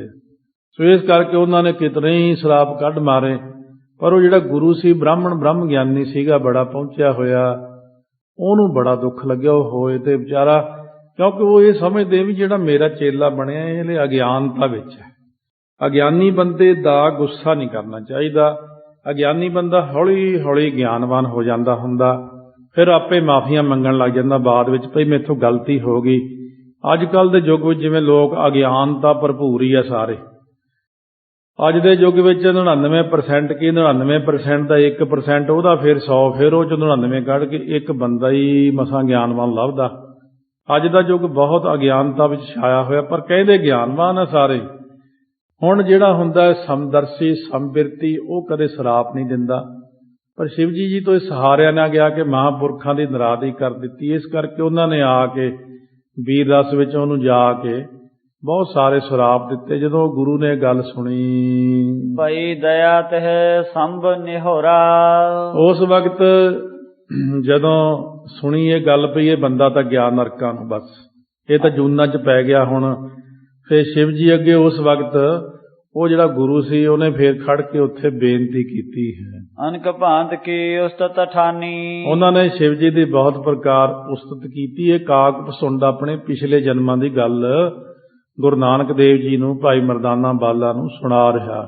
ਚੰਦਰ ਚੂੜ ਬੋਲੇ ਪੁਨ ਬਾਨੀ, ਚੰਦਰ ਚੂੜ ਨਾਮ ਸ਼ਿਵ ਜੀ ਦਾ ਹੀ ਹੈ। ਸ਼ਿਵ ਜੀ ਦੇ ਬਹੁਤ ਨਾਮ ਨੇ, ਥੋੜੇ ਨਾਮ ਨਹੀਂ ਹਨ। ਚੰਦਰ ਚੂੜ ਉਸ ਵਕਤ ਸ਼ਿਵ ਜੀ ਬੋਲੇ, ਖੁਸ਼ ਹੋ ਗਏ। ਛੇਤੀ ਵੀ ਖੁਸ਼ ਹੋ ਜਾਂਦੇ ਆ ਤੇ ਛੇਤੀ ਵੀ ਨਾਰਾਜ਼ ਹੋ ਜਾਂਦੇ। ਥੋੜੇ ਦਿਨ ਹੀ ਇਹਨਾਂ ਦੀ ਕੋਈ ਪੂਜਾ ਕਰ ਲਏ ਫਿਰ ਖੁਸ਼ ਵੀ ਹੋ ਜਾਂਦੇ ਆ ਛੇਤੀ, ਪਰ ਥੋੜੇ ਦਿਨ 'ਚ ਹੀ ਨਾਰਾਜ਼ ਹੋ ਜਾਂਦੇ। ਜੇ ਕੋਈ ਮਾੜੀ ਜਿਹੀ ਗਲਤੀ ਕਰਦੇ ਫਿਰ ਨਾਰਾਜ਼ਗੀ ਵੀ ਹੁੰਦੀ ਹੈ। ਇਹ ਆਪਾਂ ਉਹਨਾਂ ਦੇ ਸੁਭਾਅ ਬਾਰੇ ਦੱਸ ਰਹੇ ਹਾਂ ਕਿ ਉਹਨਾਂ ਦਾ ਸੁਭਾਅ ਕੈਸਾ। ਇਸ ਕਰਕੇ ਉਹ ਖੁਸ਼ ਵੀ ਹੋ ਗਏ ਝਾਟੀ। ਹੇ ਦਿਜ ਤੋਰ ਦਇਆ ਕਰ ਜਾਂ ਕੋ, ਹੇ ਬ੍ਰਾਹਮਣ ਤੈਨੂੰ ਦਇਆ ਕਰਕੇ ਜਿਸ ਵਾਸਤੇ ਸਰਬ ਜਨਮ ਕੀ ਸੁਧ ਰਹੇ ਤਾਂ ਕੋ, ਸਾਰਿਆਂ ਜਨਮਾਂ ਦੀ ਸੁਧ ਰਹੇ ਜਿਸ ਕਰਕੇ ਵਿਰਥਾ ਨਾ ਸ਼ਰਾਪ ਹੋਤ ਹੈ ਮੋਰਾ। ਸ਼ਿਵ ਜੀ ਕਹਿਣ ਲੱਗੇ ਸ਼ਰਾਪ ਤਾਂ ਨਹੀਂ ਹੁਣ ਵਿਅਰਥ ਜਾਣਾ, ਪਰ ਇੱਕ ਚੀਜ਼ ਹੈ, ਜਿੱਥੇ ਮਰਜੀ ਰਹੇ ਇਹਨੂੰ ਗਿਆਨ ਰਹੇਗਾ। ਜਿਹੜੀ ਮਰਜੀ ਜੂਨੀ 'ਚ ਜਾਵੇ, ਇਹ ਸ਼ਿਵ ਜੀ ਕਹਿੰਦੇ ਮੈਂ ਕਹਿ ਸਕਦਾ। ਬਾਕੀ ਜੂਨਾਂ 'ਚ ਤਾਂ ਹੁਣ ਜਾਣਾ ਹੀ ਪੈਣਾ। ਜਿਹੜੀ ਮਰਜੀ ਜੂਨੀ 'ਚ ਰਹੇ ਗਿਆਨ ਰਹੇਗਾ। ਸਹਿ ਨਰਕ ਮਹਿ ਇਹ ਦੁੱਖ ਘੋਰਾ, ਨਰਕ ਦੇ ਵਿੱਚ ਵੀ ਬਹੁਤ ਭਾਰੀ ਦੁੱਖ ਸਹਾਰੇਗਾ ਇਹ। ਪਰ ਜੋਤ ਵਹਿ ਮੈਂ ਨਰਕ ਮਝਾਰੀ, ਕਹਿੰਦੇ ਉਸ ਵਕਤ ਪਰਿਓ ਹੁੰਦਾ, ਮੈਂ ਨਰਕ ਦੇ ਜਾ ਕੇ ਪੈ ਗਿਆ, ਪਰ ਜੋ ਨਹੀਂ ਕਹਿਣਾ। ਮਿਲੀ ਸਾਸਨਾ ਮੋਕੋ ਭਾਰੀ। ਮੈਨੂੰ ਬਹੁਤ ਭਾਰੀ ਸਜ਼ਾ ਨਰਕਾਂ ਦੇ ਵਿੱਚ ਮਿਲੀ। ਗੁਰੂ ਦਾ ਨਿਰਾਦਰ ਕਰਨਾ ਜਿਹਨੇ, ਉਹਨੂੰ ਬਹੁਤ ਤਕਲੀਫ ਉਠਾਉਣੀ ਪੈਂਦੀ ਹੈ। ਗੁਰੂ ਦਾ ਨਿਰਾਦਰ ਤਾਂ ਫਿਰ ਕੋਈ ਜਰਦਾ ਹੀ ਨਹੀਂ। ਪਰਮਾਤਮਾ ਆਪ ਨਹੀਂ ਜਰਦੇ, ਗੁਰੂ ਸਾਹਿਬ ਦਾ ਨਿਰਾਦਰ ਕੋਈ ਕਰ ਦੇਵੇ। ਜਿਹਦਾ ਜਿਹੜਾ ਗੁਰੂ ਹੈ ਉਹ ਆਪਣੇ ਗੁਰੂ ਦਾ ਸਤਿਕਾਰ ਕਰੇ। ਗਰ ਕੈ ਵਿਖੈ ਭਰੀ ਜਮ ਫਾਸਾ। ਗਲਾਂ ਦੇ ਵਿੱਚ ਮੇਰੇ ਗਲ 'ਚ ਜਮਾਂ ਦੀ ਫਾਹੀ ਪੈ ਗਈ। ਵਿਤਿਓ ਕਾਲ ਕਿਤ ਤਬਹਿ ਨਿਕਾਸਾ। ਬਹੁਤ ਸਮਾਂ ਬਤੀਤ ਹੋ ਗਿਆ, ਨਰਕਾਂ 'ਚ ਫੇਰ ਬਾਹਰ ਕੱਢਿਆ ਕਿਤੇ ਮੈਨੂੰ। ਦੋਹਰਾ 84 ਲੱਖ ਜੋਨ ਪੁਨ ਭਰਮਿਓ ਸਭ ਕੇ ਮਾਹੈ। 84 ਲੱਖ ਜੋਨ ਪੁਨ ਭਰਮਿਓ ਸਭ ਕੇ ਮਾਹੈ। ਕਹਿੰਦੇ ਸਾਰਿਆਂ ਵਿੱਚ 84 ਲੱਖ ਜੂਨ ਵਿੱਚ ਬਾਰ-ਬਾਰ ਭਰਮਦਾ ਰਿਹਾ ਮੈਂ। ਕਦੇ ਕੁਛ ਬਣਿਆ, ਕਦੇ ਕੁਛ ਬਣਿਆ। ਅਸ ਸਰੀਰ ਨਹਿ ਕੋ ਰਹਿਓ ਜਿਹ ਮੈਂ ਜਨਮਿਓ ਨਾ ਹੈ। ਇਹੋ ਜਿਹਾ ਕੋਈ ਸਰੀਰ ਬਾਕੀ ਨਹੀਂ ਰਿਹਾ ਜਿਹਦੇ ਵਿੱਚ ਮੈਂ ਜਨਮ ਨਾ ਲਿਆ ਹੋਵੇ। ਚੌਪਈ ਬਹੁਰ ਵਿਪਰ ਜਨਮ ਕੋ ਪਾਵਾ। ਫਿਰ ਬ੍ਰਾਹਮਣ ਦਾ ਜਨਮ ਪ੍ਰਾਪਤ ਕੀਤਾ। ਸਗੁਣ ਉਪਾਸਨ ਮਹਿ ਮਨ ਲਾਵਾ। ਸਰਗੁਣ ਦੀ ਉਪਾਸਨਾ ਮੈਂ ਉਹਦੇ ਵਿੱਚ ਮਨ ਲਾਇਆ। ਨਿਰਗੁਣ ਜੋ ਨਾ ਦਿਖੇ, ਸਰਗੁਣ ਜੋ ਸਾਹਮਣੇ ਦਿਖਦਾ ਹੁੰਦਾ। ਸਰਬ ਜਨਮ ਕੀ ਸੁਧ ਮੋਹਿ ਰਹੀ। ਸਾਰਿਆਂ ਜਨਮਾਂ ਦੀ ਕਿਉਂਕਿ ਮੈਨੂੰ ਸੋਝੀ ਰਹੀ ਸੀ। ਸ਼ਿਵ ਕੋ ਸ਼ਰਾਪ ਸੋ ਬਰ ਭਾ ਸਹੀ। ਸ਼ਿਵ ਜੀ ਦਾ ਸ਼ਰਾਪ ਵੀ ਹੋਇਆ, ਵਰ ਵੀ ਹੋਇਆ, ਦੋਨੋਂ ਗੱਲਾਂ ਸਹੀ ਹੋਈਆਂ। ਸ਼ਰਾਪ ਜਿਹੜਾ ਹੁੰਦਾ ਜਾਂ ਕੋਈ ਗੱਲ ਬਚਨ ਕਮਾਈ ਦੇ ਆਧਾਰ ਤੇ ਹੁੰਦਾ। ਵੈਸੇ ਹਰੇਕ ਦੀ ਕਮਾਈ ਹੈ। ਮਹਾਰਾਜ ਵੀ ਕਹਿੰਦੇ ਨੇ ਸ਼ਿਵ ਜੀ ਰੁਦਰ ਧਿਆਨ ਗਿਆਨ ਸਤਿਗੁਰੂ ਕੇ ਕਬਜਨ ਭਾਲੂ ਨੇ ਜੋ ਗਾਵੈ। 88,000 ਵਰਾ ਸ਼ਿਵ ਜੀ ਦੀ ਇੱਕ ਸਮਾਧੀ ਰਹਿੰਦੀ ਹੈ। 88,000 ਵਰਾ ਇੰਨਾ ਚਿਰ ਤੱਕ ਉਹ ਸਮਾਧੀ ਲਾ ਕੇ ਰੱਖਦੇ ਨੇ, ਪਰ ਉਹਨਾਂ ਦੀ ਡਿਊਟੀ ਜਿਸ ਢੰਗ ਨਾਲ ਹੈ। ਸੋ ਇਸ ਤਰ੍ਹਾਂ ਇੱਥੇ ਜੋ ਲਿਖਿਆ ਕਿ ਸੋਝੀ ਰਹੀ, ਉਹਨਾਂ ਦਾ ਸ਼ਰਾਪ ਅਤੇ ਵਰ ਪੂਰਾ ਹੋ ਜਾਂਦਾ। ਏਕ ਦਿਵਸ ਲੋਮਸ ਰਿਖ ਪਾਹੀ। ਇੱਕ ਦਿਨ ਦੀ ਗੱਲ ਹੈ, ਰਿਸ਼ੀ ਦਾ ਨਾਮ ਹੈ ਲੋਮਸ ਰਿਖੀ। ਉਹਦੇ ਕੋਲ ਬੈਠਿਓ ਸੁਣਨ ਬਚਨ ਚਿਤ ਚਾਹੀ। ਕੋਲ ਬੈਠ ਗਿਆ, ਮਨ ਦੇ ਅੰਦਰ ਆਇਆ ਕਿ ਇਹਨਾਂ ਦੇ ਬਚਨ ਸੁਣੇ ਜਾਣ। ਆਪਣਾ ਮਨੋਰਥ ਮੈਂ ਜੋ ਸੁਣਾਵਾ। ਆਪਣਾ ਮਨੋਰਥ ਮੈਂ ਉਹਨਾਂ ਨੂੰ ਜੋ ਸੁਣਾਇਆ। ਤੇ ਨਿਰਗੁਣ ਉਪਦੇਸ਼ ਅਲਾਵਾ। ਮੈਨੂੰ ਲੋਮਸ ਰਿਖੀ ਜੀ ਨੇ ਇੱਕ ਗੱਲ ਕਹੀ ਕਿ ਤੂੰ ਸਰਗੁਣ ਦੀ ਉਪਾਸਨਾ ਛੱਡ ਕੇ ਨਿਰਗੁਣ ਬ੍ਰਹਮ ਦੀ ਉਪਾਸਨਾ ਕਰ, ਜੋ ਸਰਬ ਵਿਆਪਕ ਪਰਿਪੂਰਨ ਹੈ ਨਾ। ਤੇਰੀ ਕਲਿਆਣ ਤਾਂ ਹੋਣਗੀਆਂ। ਤੂੰ ਸਰਗੁਣ ਵਿੱਚੋਂ ਵੀ ਬਾਹਰ ਆ ਜਾ। ਜੋ ਕੁਛ ਸਾਰਾ ਨਜ਼ਰ ਆਉਂਦਾ ਸਭ ਨਾਸਵੰਤ ਹੈ। ਇਹ ਨਿਰਗੁਣ ਦਾ ਜਾਪ ਕਰ ਤੂੰ। ਮਮ ਹਿਰਦੇ ਮੈਂ ਰੁਚੈ ਨ ਕੋ। ਮੇਰੇ ਮਨ ਦੇ ਅੰਦਰ ਕੋਈ ਰੁਚੀ ਨਹੀਂ ਸੀ। ਬਹੁਤ ਭਾਂਤ ਸਮਝਾਵਤ ਸੋ। ਬਹੁਤ ਤਰੀਕੇ ਨਾਲ ਉਹਨੇ ਮੈਨੂੰ ਸਮਝਾਇਆ। ਬੂਝੋ ਸੋ ਗੁਣ ਹੈ ਬਾਰੰਬਾਰੂ। ਸੋ ਮੈਂ ਬਾਰ-ਬਾਰ ਜਿਹੜਾ ਸੀ ਸਰਗੁਣ ਬਾਰੇ ਉਹਨੂੰ ਪੁੱਛਦਾ ਸੀ। ਨਿਰਗੁਣ ਹੈ ਤਰਕਤ ਬਚਨ ਉਚਾਰੂ। ਨਿਰਗੁਣ ਵਿੱਚ ਹੁਜਤਾਂ ਕਰਦਾ ਸੀ ਮੈਂ। ਸਰਗੁਣ ਜਿਹੜਾ ਸੀ ਉਹਨੂੰ ਮੰਨੀ ਜਾਂਦਾ ਸੀ। ਤੇ ਇਹ ਕਈ ਬੰਦਿਆਂ ਦੀ ਅੜੀਆਂ ਹੀ ਹੁੰਦੀਆਂ, ਸੁਭਾਅ ਨਹੀਂ ਬਦਲਦਾ ਹੁੰਦਾ। ਮਮ ਮਤ ਲੱਖ ਲੋਮਸ ਵਿਪਰੀਤੀ। ਜਦੋਂ ਲੋਮਸ ਰਿਖੀ ਨੇ ਮੇਰੀ ਮਤ ਦੇਖੀ ਤੇ ਪੁੱਠੀ ਗੱਲ ਹੀ ਕਰਦਾ, ਪੁੱਠੇ ਪਾਸੇ ਜ਼ਿਆਦਾ ਜਾਂਦਾ। ਜਾਂ ਤਾਂ ਬਹਿ ਕੇ ਪੁੱਛਦਾ ਨਾ, ਜੇ ਪੁੱਛਿਆ ਤਾਂ ਫਿਰ ਮੰਨ ਲੈਂਦਾ। ਰਕਸ ਰਸਾ ਬੋਲਿਓ ਅਸਰੀਤੀ। ਉਹ ਫਿਰ ਗੁੱਸਾ ਕਰਕੇ ਇਸ ਰੀਤੀ ਦੇ ਨਾਲ ਲੋਮਸ ਰਿਖੀ ਬੋਲੇ। ਪਛਨ ਸ਼ੈਤ ਬੋਲ ਹੈ ਤੇਰੇ। ਸੋ ਉਸ ਵਕਤ ਉਹ ਕਹਿਣ ਲੱਗੇ ਕਿ ਜਿਹੜੇ ਤੇਰੇ ਬੋਲ ਨੇ ਨਾ ਬਾਹਲੇ ਜ਼ਿਆਦਾ, ਤੂੰ ਜਿਹੜੇ ਬੋਲਦਾ ਪਛਨ ਹੁੰਦਾ, ਜਿਵੇਂ ਕਿਸੇ ਨੂੰ ਤਰਕਾਂ ਸਮੇਤ ਪੰਖੀਆਂ ਸੁਦਰਸ਼ ਬੋਲ, ਕੱਟ ਜਾਂ ਮਾਰਨਾ, ਕਿਸੇ ਨੂੰ ਚੁੰਝ ਮਾਰਨੀ, ਇਹ ਜੇ ਤੇਰੇ ਬੋਲ ਨੇ। ਬਾਰ-ਬਾਰ ਮੂਰਤ ਬਚ ਮੇਰੇ। 7 ਬਚਨ ਤੈਨੂੰ ਕਹਿਣੇ ਨਹੀਂ ਆਉਂਦਾ, ਬਾਰ-ਬਾਰ ਤੂੰ ਮੇਰੇ ਕਹੇ ਹੋਏ ਬਚਨ ਨੂੰ ਮੋੜੀ ਜਾਂਦਾ ਹੈ। ਦੋਹਰਾ ਅਧਿਕਾਰੀ ਹਾਂ ਜਾਣ ਕੈ ਉਪਦੇਸ਼ ਸੁਥੋ ਤੋਹਿ ਹੋ। ਮੈਂ ਜਾਣਿਆ ਸੀ ਵੀ ਤੂੰ ਉਪਦੇਸ਼ ਦੇਣੇ ਯੋਗ ਜਗਿਆਸੂ ਹੋਵੇਂਗਾ, ਮੈਂ ਤੈਨੂੰ ਤਾਂ ਉਪਦੇਸ਼ ਦਿੱਤਾ ਸੀ। ਅਧਿਕਾਰੀ ਜਾਣਨਾ, ਕੋਈ ਬੰਦਾ ਕਿਸੇ ਚੀਜ਼ ਦਾ ਲਾਇਕ ਹੋਵੇ, ਜਿਹੜਾ ਉਹਨੂੰ ਲਾਇਕ ਜਾਣ ਕੇ ਉਪਦੇਸ਼ ਦਿੱਤਾ ਜਾਂਦਾ ਵੀ ਇਸ ਚੀਜ਼ ਦਾ ਯੋਗ ਹੈ, ਅਧਿਕਾਰੀ ਹੈ, ਇਹਦਾ ਹੱਕਦਾਰ ਹੈ। ਪਰ ਮੈਂ ਆਖਿਆ ਸ਼ਾਇਦ ਤੂੰ ਅਧਿਕਾਰੀ ਹੋਏਗਾ ਇਹਦਾ, ਪਰ ਤੂੰ ਅਧਿਕਾਰੀ ਨਹੀਂ ਹੈ ਇਸ ਉਪਦੇਸ਼ ਦਾ। ਅਦਮ ਖਗ ਸਭ ਹੰਤੇ ਸਹੁ ਸਰਾਪ ਅਬ ਮੋਹ। ਉਹਨੇ ਵੀ ਚੱਕ ਸਰਾਪ ਦੇਤਾ। ਕਹਿੰਦੇ ਤੂੰ ਤਾਂ ਸਾਰਿਆਂ ਨਾਲੋਂ ਜਿਹੜਾ ਅਦਮ ਪੰਛੀ ਹੁੰਦਾ ਨਾ, ਨੀਵਾਂ ਪੰਛੀ, ਜਾ ਉਹ ਜਾ ਕੇ ਬਣ ਜਾਏ, ਤੈਨੂੰ ਸਰਾਪ ਹੀ ਹੈ ਮੇਰਾ। ਚੌਪਈ ਵਾਇਸ ਦੇਹ ਤਬ ਹੈ ਮਮ ਭਈ। ਉਸ ਵਕਤ ਮੇਰੀ ਦੇਹੀ ਕਾਂ ਦੀ ਬਣ ਗਈ। ਮੈਂ ਉਲਟ ਕੇ ਕਾਂ ਦੇ ਰੂਪ 'ਚ ਹੋ ਗਿਆ, ਕਿਉਂਕਿ ਬਾਹਲਾ ਕਾਂ ਕਰਦਾ, ਠੋਂਗਾ ਮਾਰਦਾ ਸੀ ਮੈਂ। ਇਹ ਕਰਕੇ ਮੈਨੂੰ ਇਹ ਜੂਨੀ ਮਿਲ ਗਈ ਹੈ। ਹੱਥ ਬੰਦ ਕੈ ਉਸਤਤ ਕਈ। ਫਿਰ ਮੈਂ ਹੱਥ ਬੰਨ੍ਹ ਕੇ ਉਸਤਤ ਕੀਤੀ ਉਹਨਾਂ ਦੀ, ਆਪਣੇ ਗੁਰੂ ਦੀ। ਸਤ ਸਰਾਪ ਹੋਵੈ ਰਿਖ ਤੇਰਾ। ਇਹ ਰਿਸ਼ੀ ਜੀ ਤੁਹਾਡਾ ਸਰਾਪ ਸੱਚਾ ਹੋ ਜਾਂਦਾ ਹੈ। ਮੁਝ ਕੋ ਲਖਾ ਆਪਣਾ ਚੇਰਾ। ਮੈਨੂੰ ਆਪਣਾ ਚੇਲਾ ਜਾਣੋ, ਮੈਂ ਤੁਹਾਡਾ ਦਾਸ ਹਾਂ। ਕਿਰਪਾ ਦ੍ਰਿਸ਼ਟ ਆਪ ਮੋਹ ਪਰ ਕੀਜੈ। ਹੁਣ ਮੇਰੇ ਉੱਤੇ ਆਪ ਜੀ ਕਿਰਪਾ ਦ੍ਰਿਸ਼ਟੀ ਨਾਲ ਤੱਕੋ ਜੀ। ਅਸ ਪ੍ਰਕਾਰ ਕਉ ਬਾਰੇ ਕਦੀਜੈ। ਹੁਣ ਇਹੋ ਜਿਹਾ ਮੈਨੂੰ ਵਾਰ ਕਿਰਪਾ ਕਰਕੇ ਦੇ ਦਿਓ ਜੀ। ਰਹਿ ਗਿਆਨ ਮੇਰੀ ਉਰ ਮਾਹੀ। ਮੈਂ ਹੁਣ ਠੀਕ ਆ, ਕਾਂ ਤੇ ਬਣ ਜਾਣਾ, ਪਰ ਮੇਰੇ ਹਿਰਦੇ 'ਚ ਗਿਆਨ ਨਾ ਵਿਸਰੇ। ਹੁਣ ਤੁਸੀਂ ਆ ਕਿਰਪਾ ਕਰ ਦਿਓ, ਕਾਂ ਤਾਂ ਮੈਂ ਬਣ ਹੀ ਜਾਣਾ। ਵੈਸ ਬੱਪ ਧਰ ਵਿਸਰੋ ਨਾਹੀ। ਮੈਂ ਕਾਂ ਦੀ ਜੂਨੀ ਭਾਵੇਂ ਧਾਰਾਂ, ਪਰ ਵਿਸਰਾ ਨਾ ਕਦੇ, ਪ੍ਰਮਾਤਮਾ ਨਾ ਭੁੱਲੇ। ਸੁਨ ਲੋਮ ਸਰਿਖ ਭਇਓ ਕਿਰਪਾਲਾ। ਲੋਮ ਸਰੀਖੀ ਜੀ ਫਿਰ ਸੁਣ ਕੇ ਉਸ ਵਕਤ ਜਦੋਂ ਬੇਨਤੀਆਂ ਕੀਤੀਆਂ, ਕਿਰਪਾਲੂ ਹੋ ਗਏ। ਮੁਖ ਤੇ ਬੋਲਿਓ ਬਚਨ ਰਸਾਲਾ। ਮੁਖ ਵਿੱਚੋਂ ਫਿਰ ਬਚਨ ਬਹੁਤ ਮਿੱਠੇ ਬੋਲੇ, ਕਿਉਂਕਿ ਤਾਈਓ ਸਤਿਗੁਰੂ ਨੇ ਕਰਾਮਾਤ ਦਿਖਾਉਣੀ ਬੰਦ ਕਰ ਦਿੱਤੀ ਗੁਰੂ ਘਰ 'ਚ, ਔਰ ਵਾਰ ਤੇ ਸਰਾਪ ਸਭ ਬੰਦ ਕਰ ਦਿੱਤੇ। ਪਹਿਲਿਆਂ ਯੁੱਗਾਂ 'ਚ ਹੁੰਦੀਆਂ ਸੀ ਇਹ ਚੀਜ਼ਾਂ, ਹੁਣ ਨਹੀਂ ਹੈ। ਮਹਾਰਾਜ ਸੁਤੇ ਸਿੱਧ ਬਚਨ ਕਿਸੇ ਬ੍ਰਹਮ ਗਿਆਨੀ ਦਾ ਕੋਈ ਨਿਕਲ ਜਾਵੇ, ਉਹਨੂੰ ਸਰਾਪ ਨਹੀਂ ਕਹਿੰਦੇ। ਉਹ ਸੁਭਾਵਕ ਹੀ ਕਿਹਾ ਹੋਇਆ, ਜੋ ਗੁਰਮੁਖ ਬੋਲਦੇ ਨੇ ਉਹ ਪ੍ਰਮਾਣ ਹੁੰਦਾ ਅਕਾਲ ਪੁਰਖ ਦੀ ਦਰਗਾਹ 'ਚ। ਇਸ ਤਰ੍ਹਾਂ ਜਿਵੇਂ ਸੁਤੇ ਸਿੱਧ ਹੀ ਕੋਈ ਬਚਨ ਹੋ ਜੇ, ਇਹਨੂੰ ਸਰਾਪ ਨਹੀਂ ਗਿਣਦੇ। ਇਹ ਪਰ ਕਿਰਪਾਲੂ ਹੋ ਗਏ। ਹੋਵਹਿ ਸਦਾ ਹਿਰਦੇ ਤਵ ਗਿਆਨਾ। ਕਹਿੰਦੇ ਚੰਗਾ ਕਾਂ ਤਾਂ ਤੂੰ ਬਣੇਗਾ, ਪਰ ਗਿਆਨ ਤੇਰੇ ਮਨ 'ਚ ਸਦਾ ਹੀ ਰਹੇਗਾ।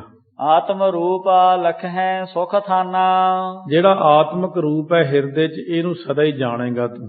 ਤੁਝ ਪਰ ਹੈ ਕਰੁਣਾ ਅਬ ਮੋਰੀ। ਤੁਹਾਡੇ ਉੱਤੇ ਠੀਕ ਹੈ, ਮੇਰੀ ਕਿਰਪਾ ਹੀ ਰਹੂਗੀ ਹੁਣ।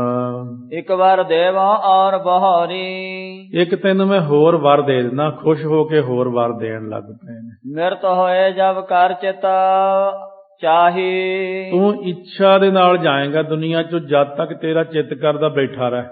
ਮੌਤ ਨਹੀਂ ਆਵੇਗੀ ਤੈਨੂੰ ਤੇਰੀ ਇੱਛਾ ਤੋਂ ਬਿਨਾਂ। ਇਹ ਮੈਂ ਤੈਨੂੰ ਵਰ ਦੇ ਦਿੰਦਾ। ਬਿਨ ਚਾਹੇ ਮਿਰਤ ਹਵੈ ਕਬ ਨਾਹੀ। ਬਿਨਾਂ ਚਾਹੇ ਤੈਨੂੰ ਮੌਤ ਨਹੀਂ ਆਵੇਗੀ, ਕਿਉਂਕਿ ਤੂੰ ਕਦੇ ਵੀ ਨਹੀਂ ਮਰੇਗਾ, ਤੈਨੂੰ ਅਮਰ ਕਰ ਦਿੰਦਾ। ਸੋਰਠਾ ਸੁਨ ਤਹਿ ਕੇ ਅਸ ਬੈਨ ਹਰਖਤ ਆਵਾ ਥਾਨ ਇਹ। ਸੁਣ ਕੇ ਉਹਦੇ ਬਚਨ ਮੈਂ ਖੁਸ਼ ਹੋ ਕੇ ਆਹ ਥਾਂ ਤੇ ਆ ਕੇ ਬੈਠ ਗਿਆ ਹਾਂ। ਪੀ ਵਿਸਾਲ ਮਨ ਚੈਨ ਨਹਿ ਤਿਆਗੋ ਅਬ ਦੇਹ ਕੋ। ਮਨ ਨੂੰ ਬਹੁਤ ਆਨੰਦ ਬਣਿਆ ਹੋਇਆ, ਮੈਂ ਹੁਣ ਇਹ ਦੇਹ ਹੀ ਛੱਡਦਾ ਹੀ ਨਹੀਂ। ਮੈਂ ਕਹਿੰਦਾ ਆਨੰਦ ਹੀ ਬਣਿਆ। ਨਾਲੇ ਮੈਂ ਪੰਛੀਆਂ ਨੂੰ ਬਹੁਤ ਤਾਰਦਾ। ਇਹ ਪੰਛੀਆਂ ਨੂੰ ਅੱਗੇ ਉਹਨਾਂ ਦੀ ਬੋਲੀ 'ਚ ਕਥਾ ਸੁਣਾਉਂਦਾ ਇਹਨਾਂ ਨੂੰ।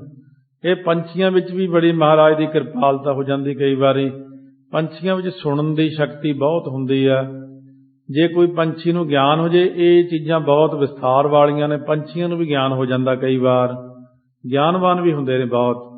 ਇਸ ਤਰ੍ਹਾਂ ਕਰਨ ਦੇ ਨਾਲ ਆਪਾਂ ਉਦਾਹਰਣ ਦੇ ਸਕਦੇ, ਜਿਵੇਂ ਮਹਾਰਾਜ ਦੇ ਹੱਥ ਤੇ ਜਦੋਂ ਬਾਜ ਆ ਕੇ ਕੋਈ ਵੀ ਬੈਠਾ, ਉਹ ਬਾਜ ਨੂੰ ਬ੍ਰਹਮ ਗਿਆਨ ਹੋ ਜਾਂਦਾ ਸੀ।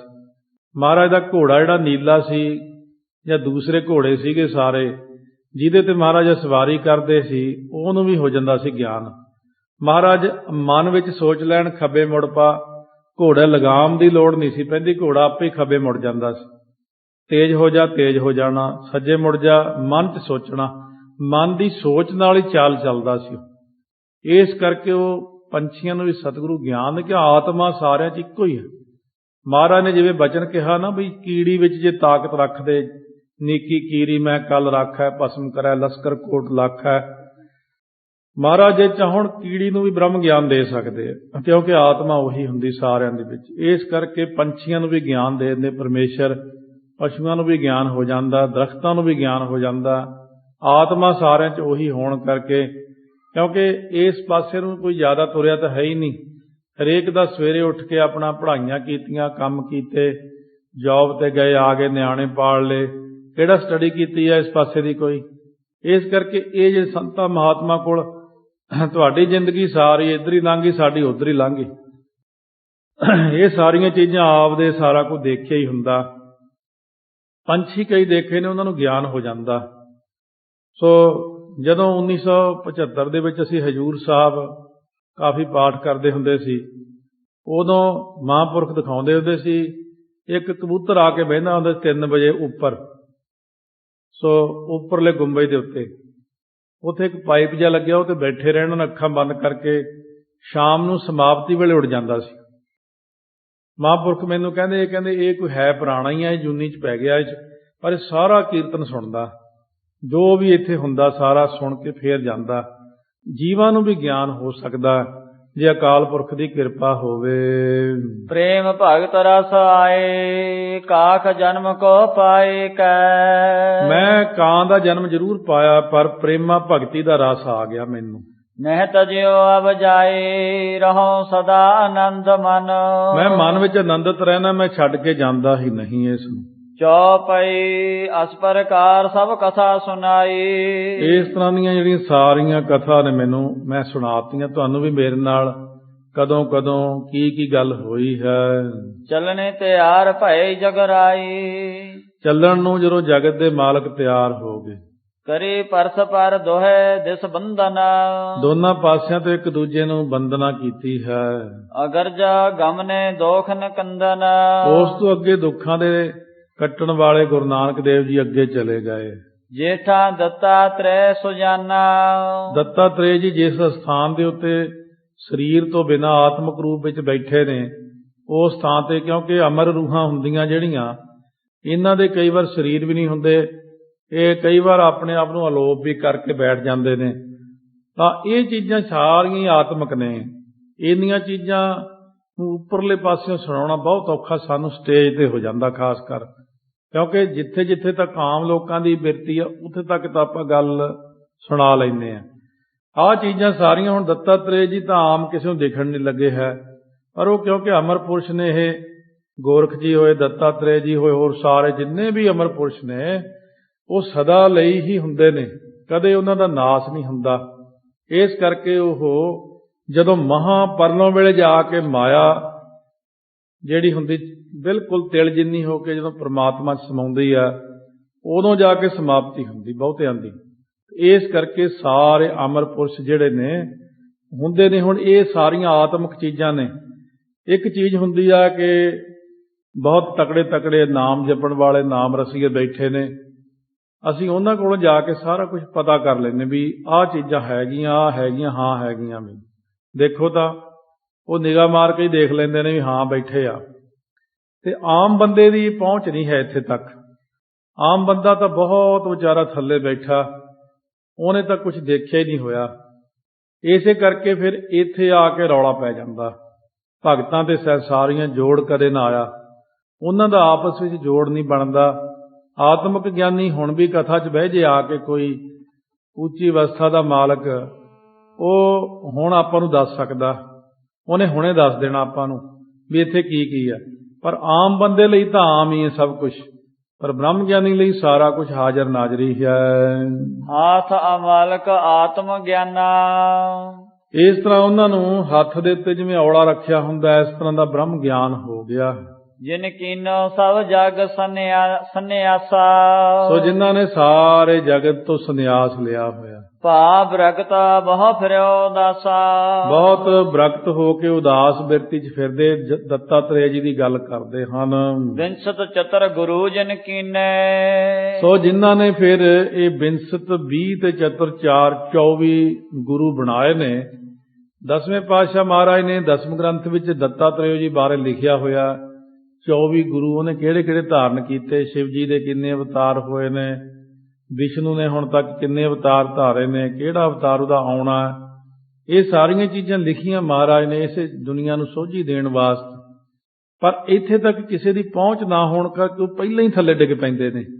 ਉਹਨਾਂ ਨੂੰ ਵਿਚਾਰਿਆਂ ਨੂੰ ਪਤਾ ਤਾਂ ਕੀ ਹੁੰਦਾ, 4 ਕਿਤਾਬਾਂ ਪੜ੍ਹ ਲਈਆਂ ਫਿਰ ਕਹੇ ਗਿਆਨ ਹੋ ਗਿਆ। ਇਹ ਨਹੀਂ ਗਿਆਨ ਹੁੰਦਾ। ਗਿਆਨ ਕਿਤਾਬਾਂ ਵਿੱਚ ਨਹੀਂ ਧਰਿਆ ਹੋਇਆ। ਆਤਮਿਕ ਗਿਆਨ ਤਾਂ ਨਾਮ ਦੇ ਵਿੱਚ, ਆਤਮਿਕ ਗਿਆਨ ਗੁਰੂ ਗ੍ਰੰਥ ਸਾਹਿਬ ਦੇ ਵਿੱਚ ਹੈ। ਚੌਥੀ ਪਦ ਵਿੱਚ ਜਾ ਕੇ ਗੁਰੂ ਗ੍ਰੰਥ ਸਾਹਿਬ ਦੀ ਬਾਣੀ ਰਚੀ ਹੋਈ ਆ।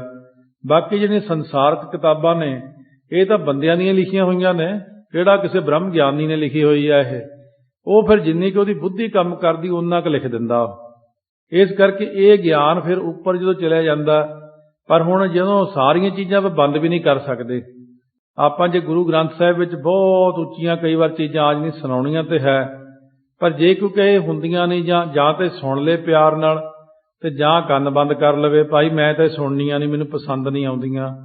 ਆਪਾਂ ਉਹਨੂੰ ਇਹ ਵੀ ਨਹੀਂ ਕਹਿੰਦੇ ਮਜਬੂਰੀ 'ਚ ਤੂੰ ਇੱਥੇ ਬੈਠ, ਆਪਾਂ ਕਹਿੰਦੇ ਕੋਈ ਨਹੀਂ, ਜਿਹੜੀ ਚੀਜ਼ ਸਮਝ ਲੱਗਦੀ ਉਹ ਸੁਣ ਲਈ ਭਾਈ, ਜੇ ਤੇਰੀ ਇਹ ਕਲਾਸ ਦਾ ਵਿਸ਼ਾ ਨਹੀਂ ਹੈ ਤੂੰ ਛੱਡ ਦੇ ਇਹਨੂੰ, ਕਿਉਂਕਿ ਇਹ ਚੀਜ਼ਾਂ ਸਮਝ ਤੋਂ ਬਹੁਤ ਪਰੇ ਨੇ, ਇਸ ਢੰਗ ਨਾਲ ਉਹ ਕਿਸੇ ਨੂੰ ਸਮਝ ਨਹੀਂ ਲੱਗਦੀਆਂ ਹਨ।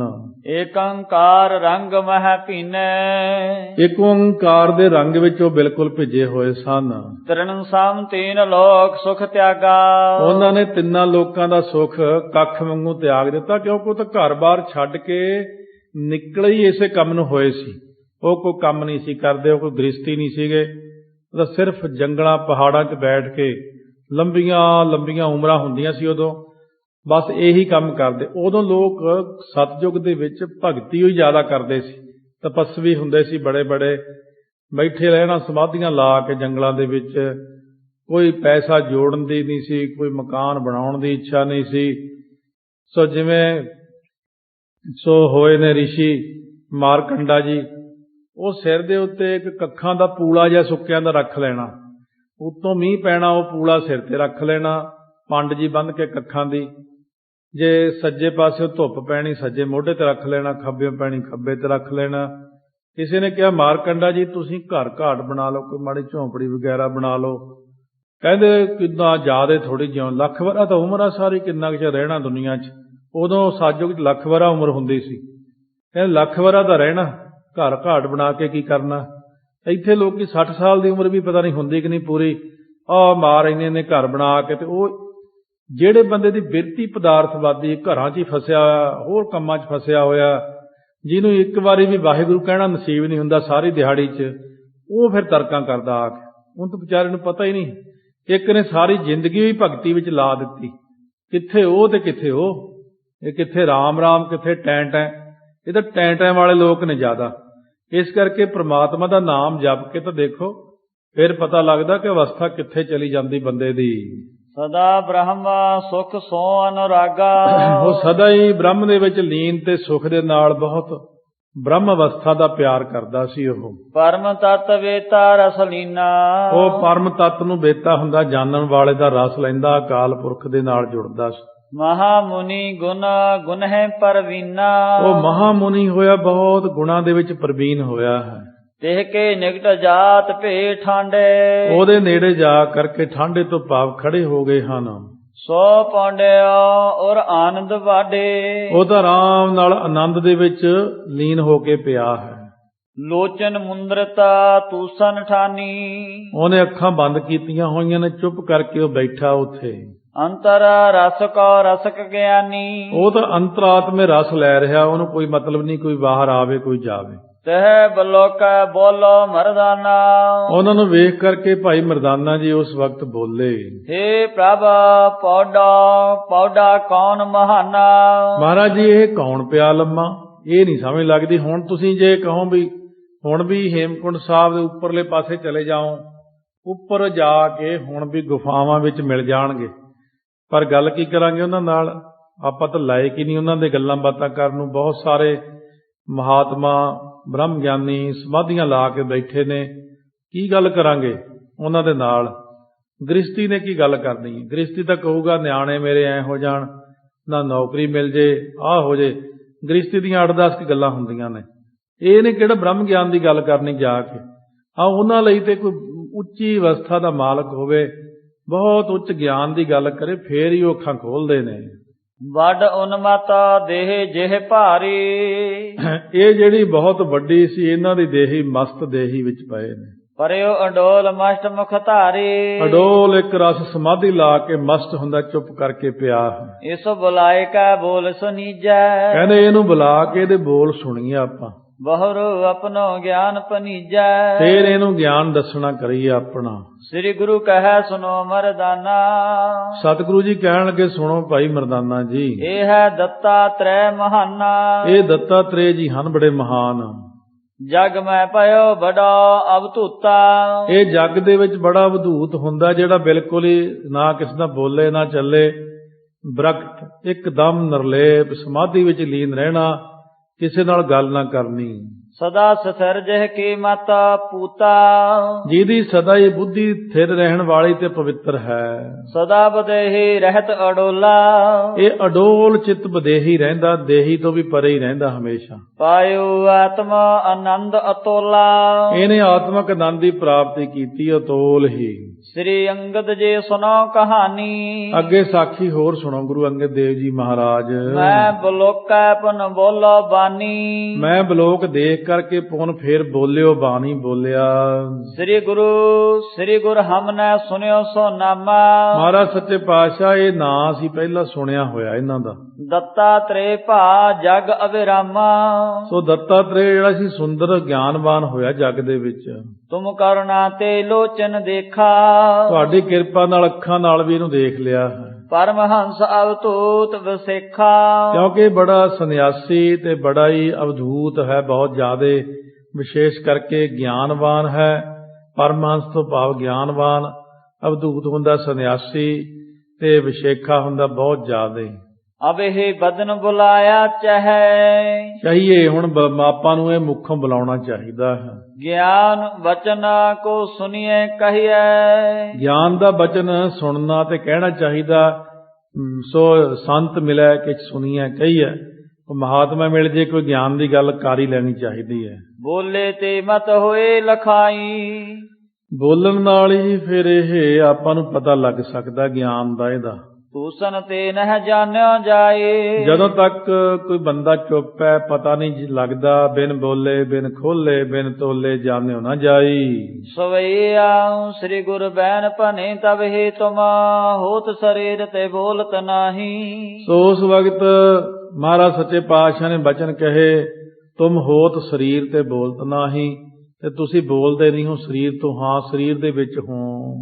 ਜਉ ਲਗ ਦੇਹ ਨਿਰਾਸ ਨ ਤਉ ਲਗ, ਜਉ ਸੁਨ ਕੇ ਸਮਝੋ ਮਨ ਮਾਹੀ।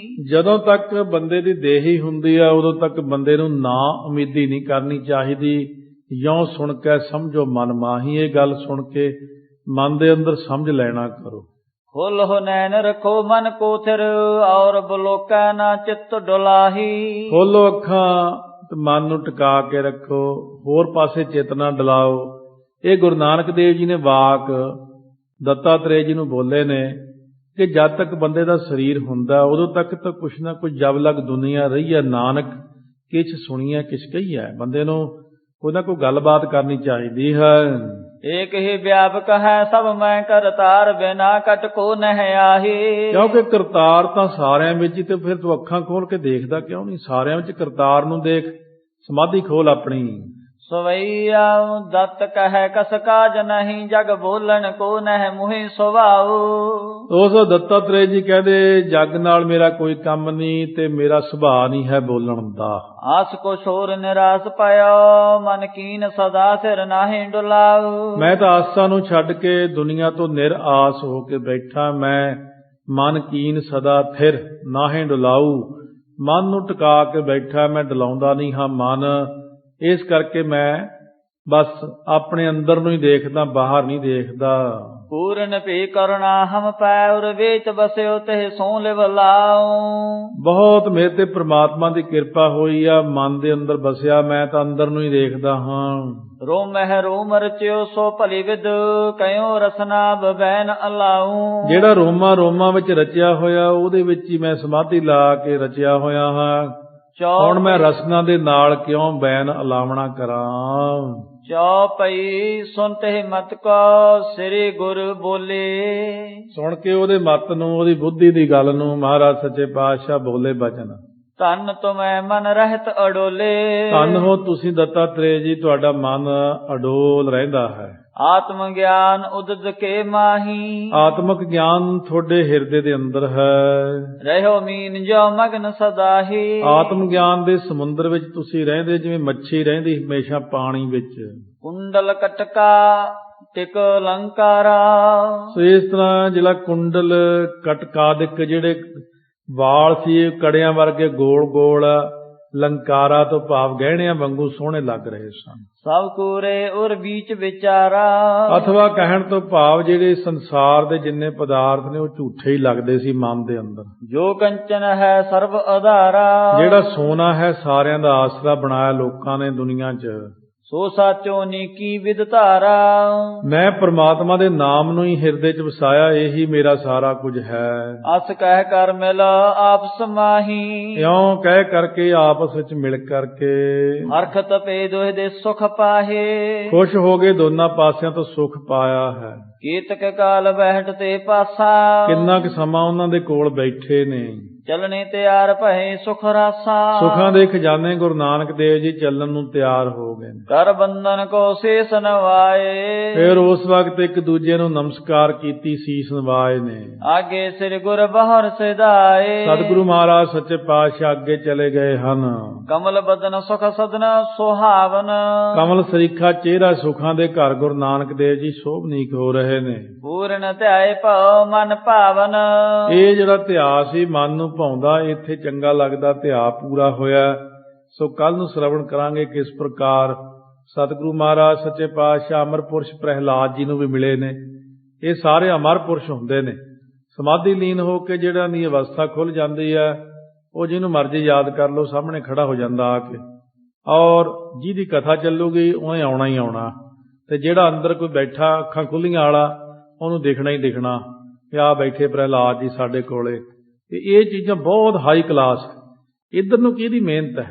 ਕਿਸੇ ਦੀ ਵੀ ਨਹੀਂ ਹੈ ਮਿਹਨਤ।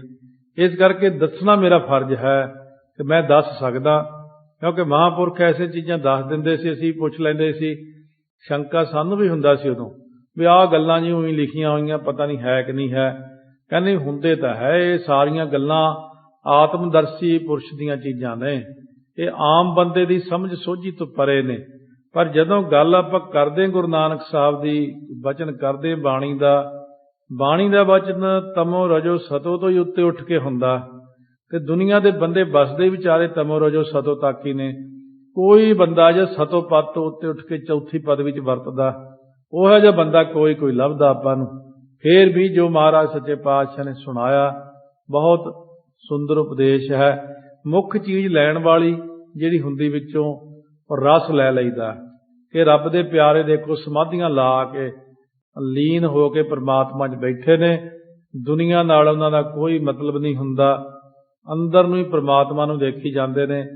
ਪਰ ਸਤਿਗੁਰੂ ਨੇ ਵਿਸ਼ੇਸ਼ਤਾ ਕੀ ਦਿਖਾਈ ਹੈ ਕਿ ਭਈ ਸਾਰਿਆਂ ਵਿੱਚ ਹੀ ਪ੍ਰਮਾਤਮਾ ਹੈ।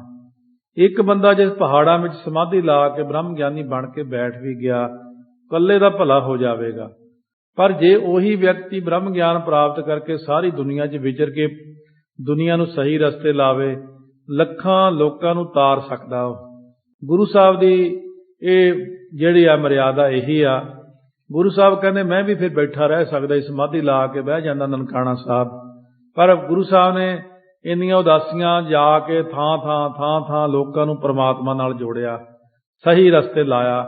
ਡੰਗਰਾਂ ਨੂੰ, ਜਿਹੜੇ ਬੰਦੇ ਡੰਗਰਾਂ ਵਾਲੇ ਜੀਵਨ ਜਿਉਂਦੇ ਸੀ, ਉਹਨਾਂ ਨੂੰ ਕਿਹਾ ਬੰਦੇ ਬਣ ਜਾਓ ਭਾਈ, ਮਨੁੱਖਾ ਦੇਹੀ ਮਿਲੀ ਰੱਬ ਦੀ ਪ੍ਰਾਪਤੀ ਲਈ।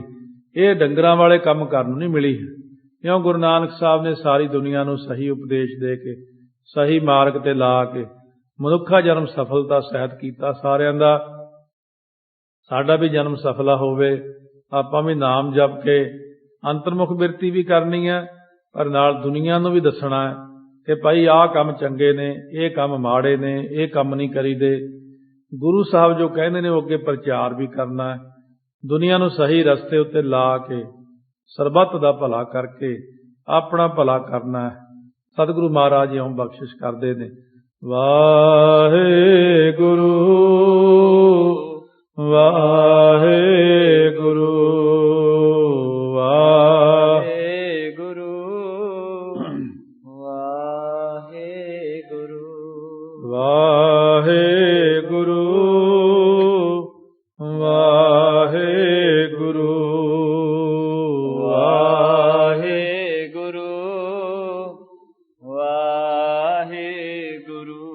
ਵਾਹਿਗੁਰੂ ਵਾਹਿਗੁਰੂ ਵਾਹਿਗੁਰੂ ਵਾਹਿ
ਹਰ ਨਾਮ ਜਪੰਤਿਆਂ, ਹਰ ਹਰ ਨਾਮ ਜਪੰਤਿਆਂ, ਹਰ ਹਰ ਨਾਮ ਜਪੰਤਿਆ, ਹਰ ਹਰ ਨਾਮ ਜਪੰਤਿਆ।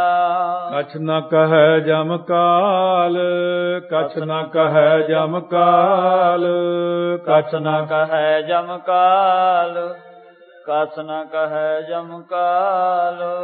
ਨਾਨਕ ਮਨ ਤਨ ਸੁਖੀ ਹੋਏ, ਨਾਨਕ ਮਨ ਤਨ ਸੁਖੀ ਹੋਏ। ਨਾਨਕ ਮਨ ਤਨ ਸੁਖੀ ਹੋਏ, ਨਾਨਕ ਮਨ ਤਨ ਸੁਖੀ ਹੋਏ। ਅੰਤੇ ਮਿਲੈ ਗੋਪਾਲ, ਅੰਤੇ ਮਿਲੈ ਗੋਪਾਲ, ਅੰਤੇ ਮਿਲੈ ਗੋਪਾਲ, ਅੰਤੇ ਮਿਲੈ ਗੋਪਾਲ।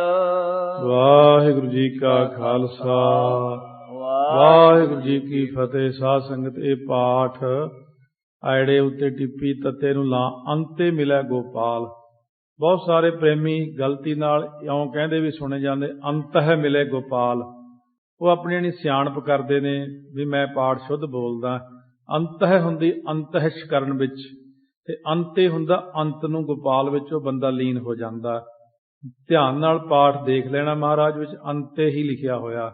ਇਸ ਕਰਕੇ ਕਈ ਸੋਚਦੇ ਸ਼ਾਇਦ ਪਾਠ ਹੀ ਗਲਤ ਕਰਤਾ, ਅੰਤੇ ਮਿਲੈ ਗੋਪਾਲ, ਕਿਉਂਕਿ ਹੋਰ ਬਹੁਤ ਘੱਟ ਇਹ ਪਾਠ ਮਹਾਰਾਜ ਵਿੱਚ ਆਇਆ।